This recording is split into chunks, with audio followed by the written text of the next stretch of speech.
Welcome to my anime recap channel.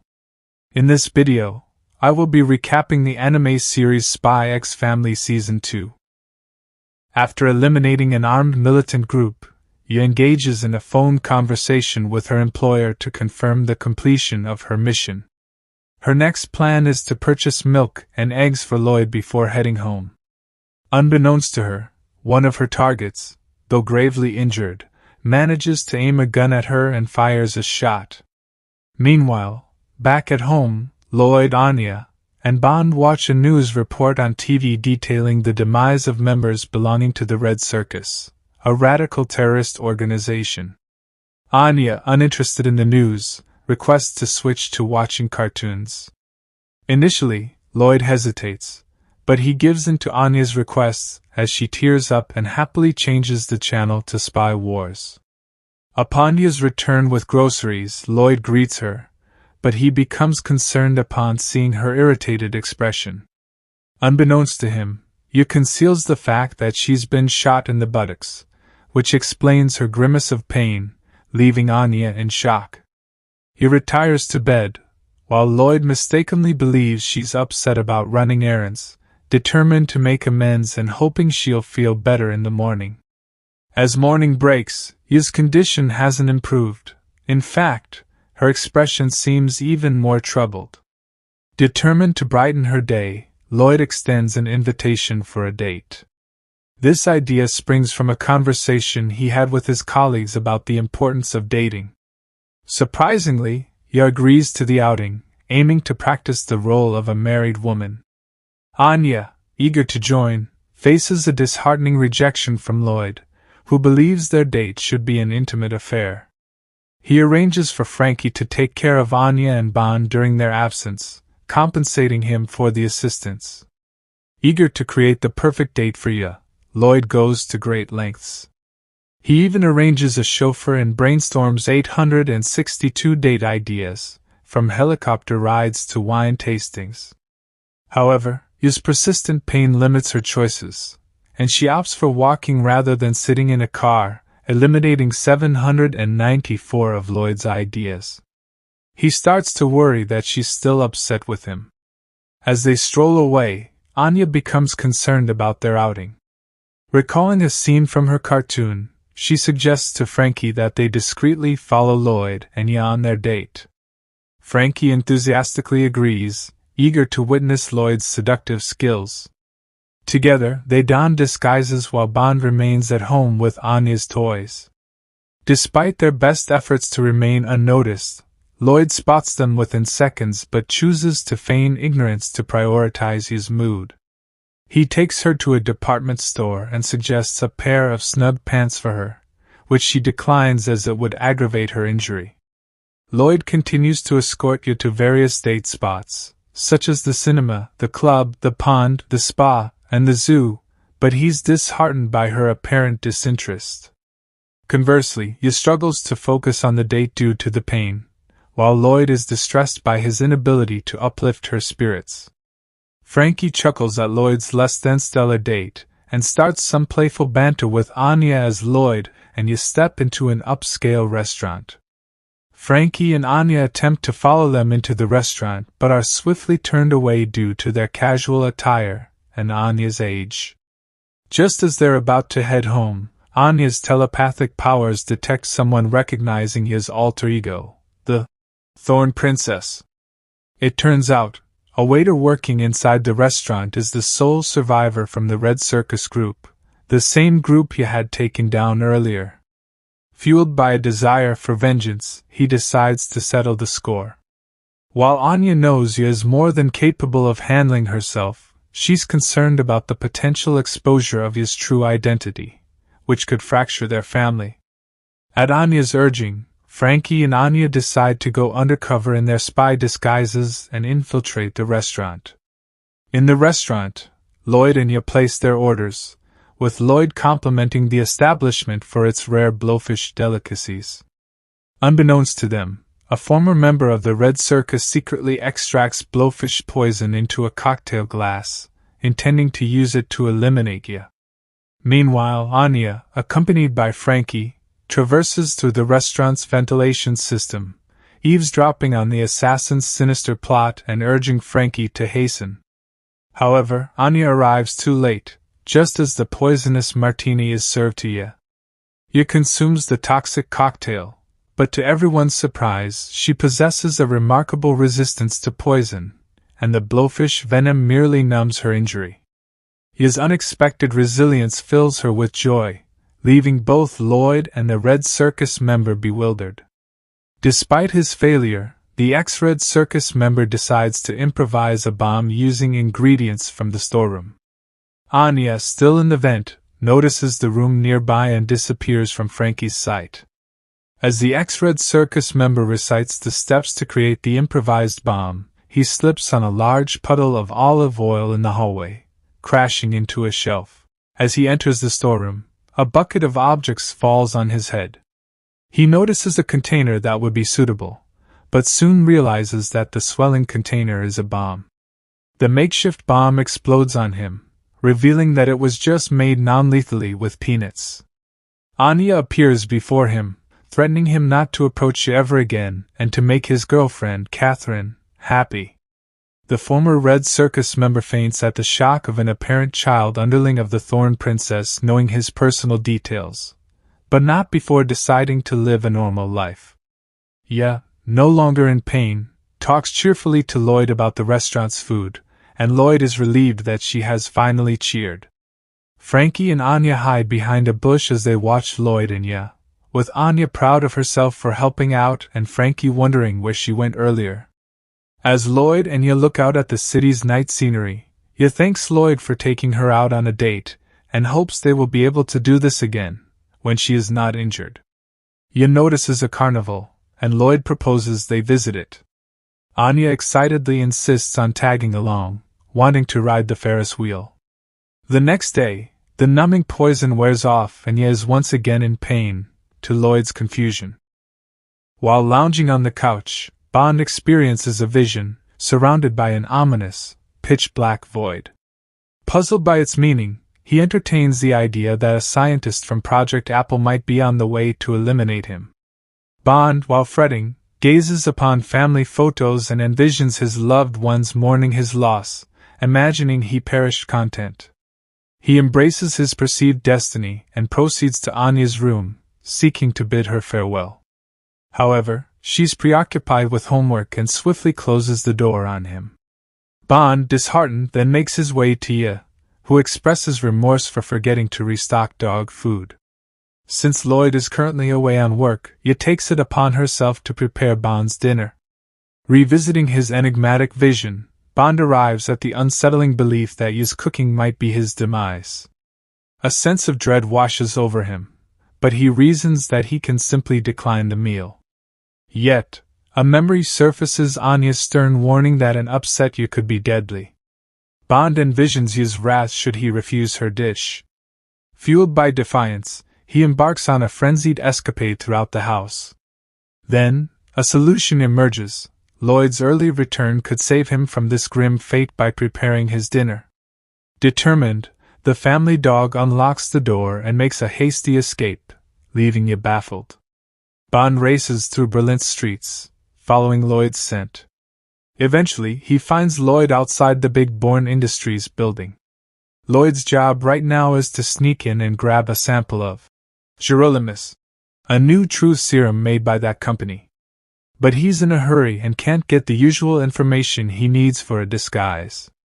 So, his only choice is to sneak in directly. Loid gets a big surprise when Bond shows up and tells him to go back home. But Bond won't listen and tries to explain his situation to Loid. Loid's confused about how Bond knows all this. Then he remembers that Born Industries might be connected to Project Apple, which makes him think Bond is out for revenge against the scientists who tested on him and his friends. With that in mind, Loid lets Bond join him on their missions.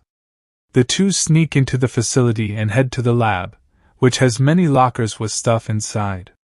One of these lockers holds the serum thereafter. While Loid searches for it, Bond has another vision. He sees the lab workers coming back, so Loid stays behind to stop them, and tells Bond to go home. Bond gets worried and tells Loid to hide.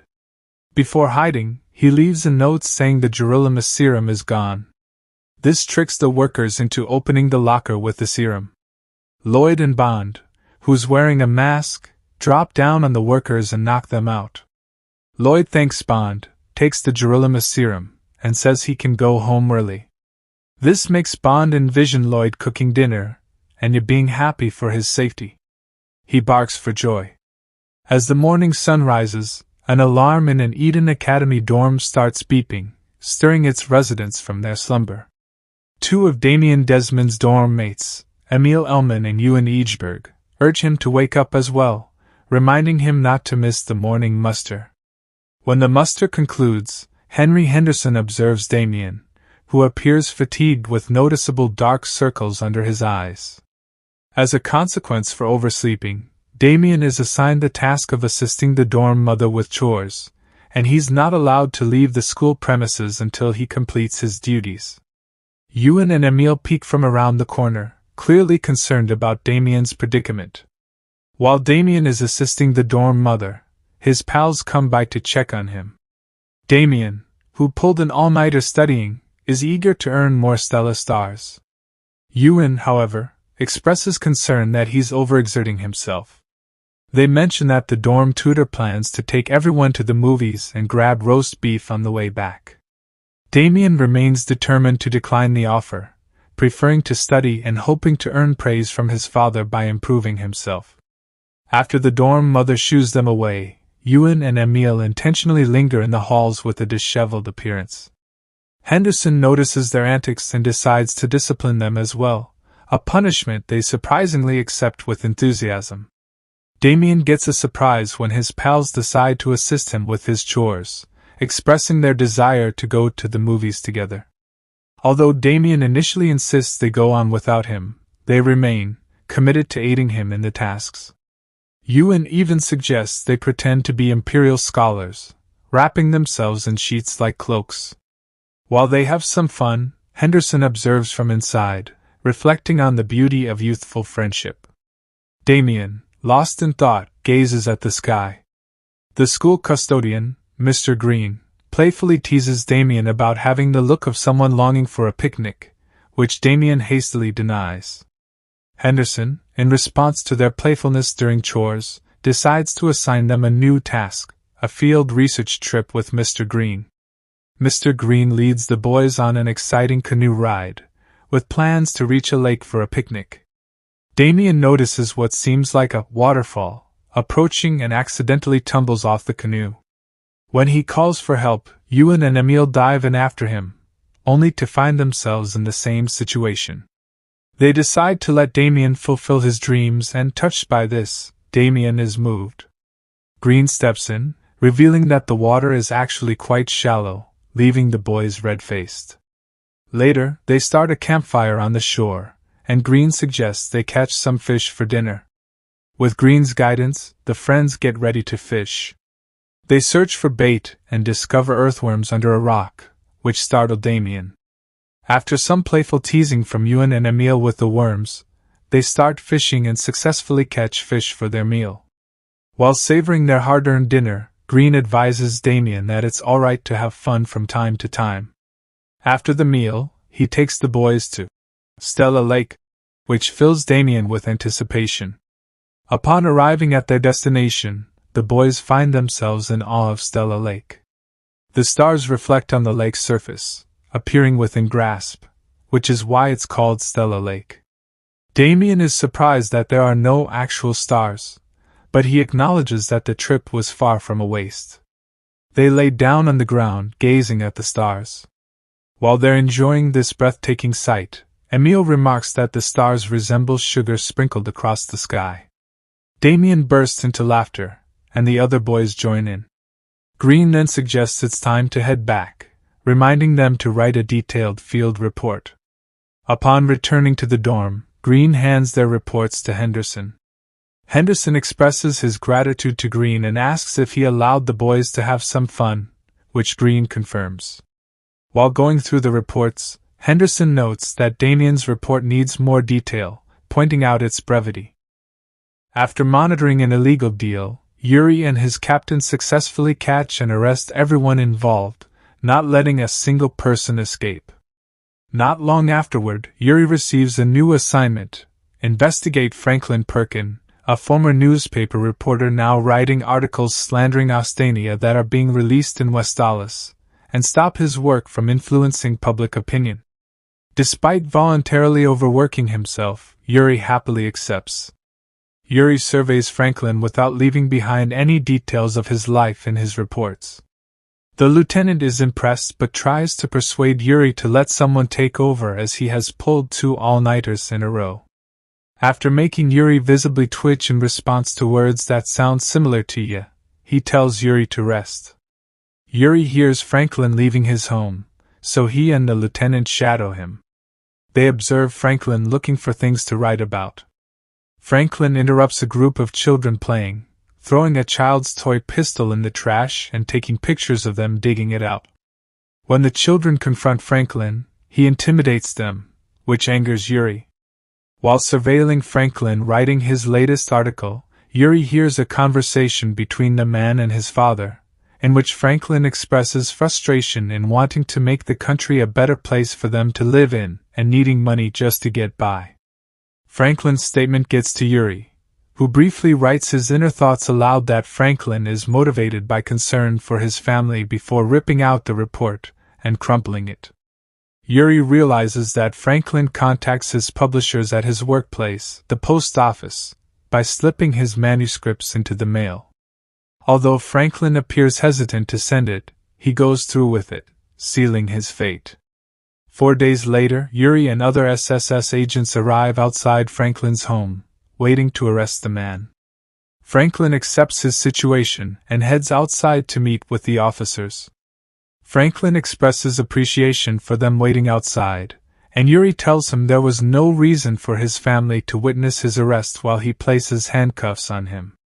Franklin then asks him which of the two is truly pathetic, the one fighting against tyranny, or the one serving as its lapdog.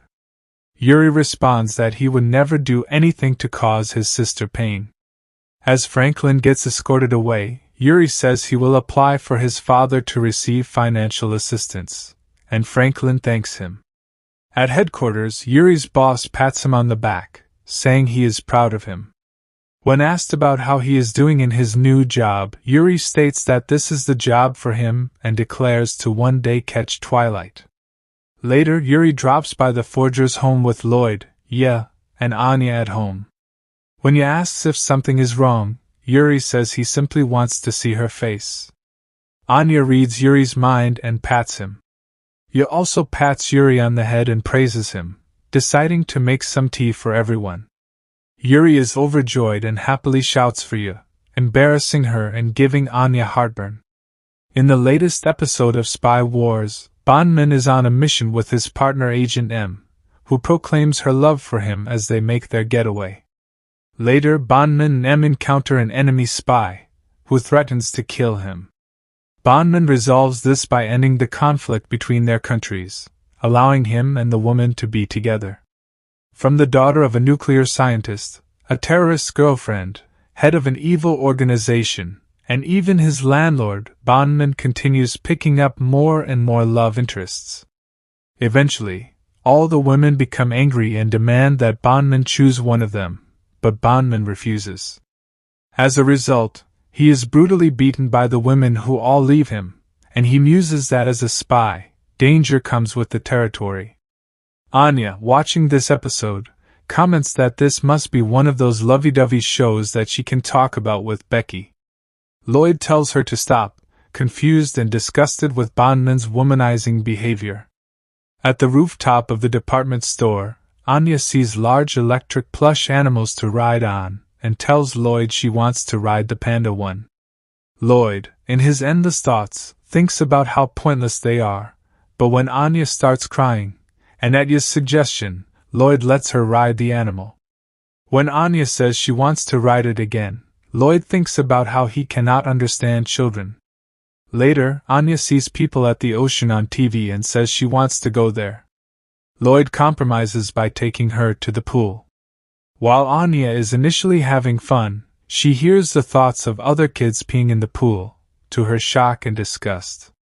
At home, Anya says she never wants to go to the pool again, and Loid is once again confused. At Cecile Hall's boys' dormitory, Ewan and Emile wake up for morning muster. Remembering last time, they go to wake up Damien as well, but Damien is already awake, having woken up an hour ago to study. He says that last time was a fluke, which impresses his friends. At the Forger home, Loid desperately tries to wake Anya up so she will not miss the bus and be tardy, worried that she will get a tinnitus bolt for too many tardies. However, Anya is too asleep to get up, and she ends up being tardy. Recap of the anime series Spy X Family Season 2 then reveals that the pastry of knowledge is one of the 7 wonders of Eden Academy.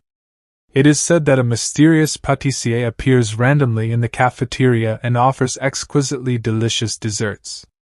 Since many who have eaten the pastry have become imperial scholars, rumors swirl that the pastry instantly makes one smarter. Anya and Becky eavesdrop on other students gossiping about the pastries of knowledge, made by a former royal chef visiting Dining Hall 2 today.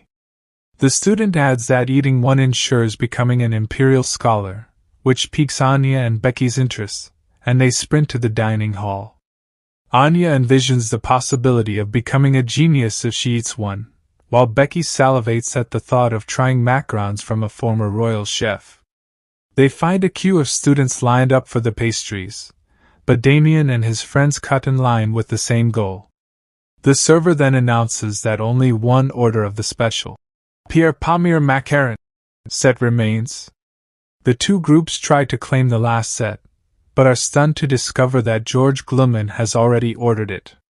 Damien and Becky rush up to George and demand that he give them the macarons. When George tries to protest, they remind him that he owes them. George reluctantly agrees to give up 4 macarons out of the 5-piece set. The other kids realize there are 5 of them and decide to play a round of Old Maid to determine who gets the macarons. Anya, unfamiliar with the rules of the game, wins using her mind-reading abilities. Damien and his friends are incredulous and accuse her of cheating. When Damien suspects that she can read minds, Anya panics and suggests another round, where she intentionally makes mistakes and loses. Anya's easily readable facial expressions make it impossible for her to get rid of the Joker card in Old Maid. Everyone else discards their cards, leaving only Anya and Damien. Anya panics, fearing that she will not receive a macaron, fail her tests, and be separated from Becky in class. As Damien reaches for a card, he notices Anya in tears and draws the Old Maid, losing the game. After receiving her macaron, Anya offers to share half with Damien, but he angrily refuses, embarrassed by his loss. Emile, Ewan, Becky, and Anya devour their macarons, and Anya's fiery determination to succeed in her studies is ignited by the pastry. She studies with unwavering vigor until the next day's quizzes. When the results are released, Henry reveals that Anya's quiz scores are as dismal as ever, leaving Anya and the others in disbelief. Becky attempts to console the dejected Anya, encouraging her to make amends on her finals. At home, Loid and Yor peruse Anya's quiz papers while she sulks in her room. Loid observes that she would have performed well on her classical language test if she had not made so many spelling mistakes. He ponders how Anya achieved such a good score, considering their limited classical language studies in class and the possibility that her upbringing gave her prior knowledge of the subject. Loid resolves to let it go and informs Anya that he has prepared her favorite Hamburg steak for dinner, which lifts her spirits. Yor chimes in that she attempted to make dessert, but Bon barks in disgust. At Frankie's tobacco store, Frankie hands Loid a fake ID for Department 2 of Doused Industries and the engine test results for a new fighter jet they are developing. Loid expresses his gratitude to Frankie for the documents, who reminds him that he is charging him for them. Loid inquires about the photographs he requested of the members of an association. Frankie informs him that his contact specialized in that intelligence has been eliminated, and it will take a little longer. Loid is shocked and asks if the SSS got him. Frankie describes the rumor that Garden, a mysterious organization, eliminated him. Loid is aware of Garden but believed that half the stories about them were urban legends. Frankie clarifies that Garden is real and assassinates traitors under orders from the shadow government.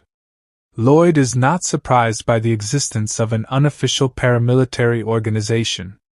Frankie informs him that one of Garden's soldiers is rumored to be capable of wiping out an entire military troop, but Loid dismisses him and leaves, instructing him to obtain the photographs. Frankie detains Loid and asks him for assistance with a task. He holds up a missing cat poster for Kopi, a male Nordblock cat. Loid, confused, inquires about the poster. Frankie explains that the cat belongs to Casey, a server at his favorite cafe. Kopi vanished last week, leaving Casey devastated. Frankie implores Loid to aid in the cat's recovery, promising to restore Casey's smile and facilitate their relationship. Despite Frankie's threats to withhold intelligence and attempt to sell him a gun disguised as a toothbrush, Loid departs. Frankie resolves to find the cat himself. Frankie uses a payphone to contact other informants for assistance in locating the cat. Eventually, he receives a report of a cat matching the description on Ritter Street near City Hall. As Frankie nears the location outside City Hall, he encounters Yor, who is stepping out for a lunch break. Yor inquires if Frankie also works in the area, and Frankie explains that he is searching for a lost cat. Upon hearing the situation, Yor offers to assist Frankie in his search. Frankie has installed C20 feline form listening devices at various locations where cats congregate, equipped with sensors to detect the sound of Kopi's bell collar. Yor is amazed by Frankie's invention. However, he realizes that the cats have destroyed the listening devices, rendering them useless. Frankie prepares to deploy his next invention, the cat nearness inducement prototype decoy system, which is designed to release the scent of catnip to lure Kopi to them. Yor praises Frankie's skill in constructing gadgets. Frankie explains that he has always dreamed of using his inventions to make the world a better place and to become wealthy through patents. Soon, a large horde of cats arrives, drawn by the aroma of catnip. Frankie manages to spot Kopi among the throng of cats. Meanwhile, Yor is distracted by several cats clinging to her. Frankie, determined to catch Kopi, attempts to use his hyper-long hand to grab him, but Kopi is too quick and evades capture. Frankie then resorts to his camera-shaped net launcher, but he is unable to get close enough to Kopi to use it effectively. Kopi continues to flee, and Frankie is forced to chase after him. Meanwhile, Yor has managed to free herself from the cats that had clung to her. She witnesses Frankie chasing Kopi and decides to help. Frankie dons his exoskeleton power suit, which grants him superhuman strength and speed. However, the suit's motor requires 15 minutes to warm up, so Frankie is unable to immediately pursue Kopi. Kopi continues to run towards a busy road, oblivious to the danger. Behind Frankie, Yor asks to borrow his exoskeleton power suit. She easily tears off the back part of the suit and hurls it in front of Kopi, halting him in his tracks. Yor then leaps at Kopi and catches him safely in her arms. Yor waves happily at Frankie, indicating that she has caught Kopi. Frankie thanks her, but is stunned to see that the exoskeleton suit he spent 10 years building has been destroyed. He consoles himself with the thought that it was a small price to pay to win Casey's heart. He returns Kopi to Casey, who cries in relief, but Frankie is dismayed to learn that Casey is already seeing someone. Frankie wishes the couple all the best and leaves, crying as he resolves to live for his work. Meanwhile, Yor is working cheerfully at City Hall, feeling good after helping Frankie. Camilla comments on Yor's high spirits, and Millie asks if Loid has bought her something nice. Yor denies it, and Camilla and Millie are annoyed that she is having a good time. Sharon sarcastically suggests that Yor is happy because she has become normal, which excites Yor. A man in a suit enters and informs Yor that she has a phone call from her special contact. Yor picks up the phone, and the caller addresses her as Thorn Princess, and informs her that she has a new client. Yor and her colleague arrive at the shopkeeper's garden. While she takes a moment to inhale the fragrance of the flowers, the shopkeeper tests her instincts with a surprise attack. Yor successfully dodges it, and he apologizes for his suddenness, but praises her reflexes.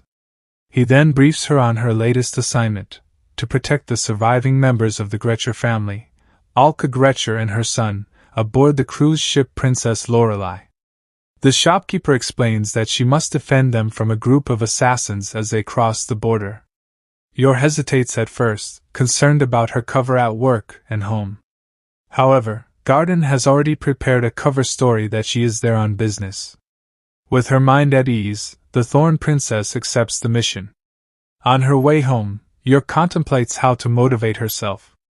She runs into Yuri on the subway, and they chat. Yor asks him if he is taking care of himself, and he assures her that he is not a child anymore and can be relied upon. After they part ways, Yor reflects on how grown-up Yuri has become and wonders why she continues her assassin work. Meanwhile, the mall hosts its biannual mega raffle, with the grand prize being a pair of tickets for a voyage on a cruise ship. Upon seeing this, Anya asks Loid for the raffle ticket they have earned to try her luck. As she queues for the raffle, Anya discovers through her telepathy that the event organizer has rigged it by sticking the winning ticket to the top of the raffle box. With this information in mind, Anya easily retrieves the winning ticket. At home, Anya happily shows Yor the tickets she won. Loid suggests that Yor go with Anya because he has work, but after glancing at the tickets, Yor reveals that she is already going on the same boat as part of her work trip. Worried about missing out on the trip, Anya starts screaming about wanting to go. Reluctant, Loid agrees to ask if he can get time off his work. To his surprise, Sylvia accepts his request and makes arrangements so he can get time off from the Berlin General Hospital as well. The big day arrives, and as the Forgers make their way to the port, Anya is ecstatic, while Yor feels that she would enjoy this trip if she did not accept her assignment. However, she contemplates making this the Thorn Princess' final job. At the port, before meeting her colleagues, Yor bids farewell to her family, promising to contact them when she can. As all the passengers board the ship, so too do suspicious figures. Aboard Princess Lorelei, Anya excitedly explores the various facilities on the ship, including the pool, circus, and game room. She is eager to embark on an adventure, but is disappointed upon seeing that their third-class suite is small and cramped, assuming that it's one of the ship's jail cells. However, she quickly recovers and is excited as she's never slept on a bunk bed before. Loid comments that Yor's group is likely in first class since she is with the dignitaries. Inside the first-class suite, Yor's colleague, Matthew McMahon, introduces himself to a man, a woman, and a child. The man and woman introduce themselves as Furcio Gray and his wife, Shadi. Yor realizes that Shadi must be Alka Gretcher, the woman she is tasked with protecting. Alka's appearance is different from the photo Yor has, presumably because she is traveling incognito. Furcio observes Yor's slender figure, and wonders if she is capable of protecting Alka. Matthew assures him that Yor is a skilled bodyguard. After the group is offered a tour of the ship, Alka declines, saying that she needs to care for her baby. As the group leaves, Furcio expresses concern about leaving Alka and Yor alone, but Matthew assures him that Yor is strong and capable. Once alone with Alka, Yor inspects the suite for possible entry and escape routes. She then talks with Alka, who reveals that Furcio is actually a member of her crew who is playing a part. Alka expresses her desire to live a quiet life with her son, but she knows that she is in danger. She asks Yor to take her outside for a short moment. Yor is hesitant at first, but she eventually agrees, trusting Alka's judgment. As they prepare to leave, Yor nervously glances outside the door. Alka notices her hesitation and asks what is wrong. Yor reveals that her family is also aboard the ship. In the ship's atrium, Anya enthusiastically tells Loid that they must explore the ship before it sinks, embarrassing her father. Loid observes his surroundings with a keen eye, noting the ship's vulnerability to terrorism and reminding himself to stay vigilant. When Anya notices that he is not having fun, Loid recalls Sylvia's advice to treat the trip like any other mission. He decides to refocus his efforts on maximizing their enjoyment and suggests that they watch a show. Meanwhile, Yor explains to Alka that her family's presence on the ship is a coincidence, and that they are unaware of her real job. Alka asks if they are part of her cover identity, and Yor confirms it with a tender look on her face. Alka's son starts to cry, reminding them of their plan to go outside. As they prepare to leave, Alka stops Yor to lend her some clothes for a disguise. Once outside, Alka gazes wistfully at the horizon, contemplating the life she has left behind. As they head back inside, Yor promises to give it her all and protect Alka and her son to the end. Alka is moved by Yor's sincerity, and reveals that her son's name is Graham, named after her father. She then offers to let Yor hold him.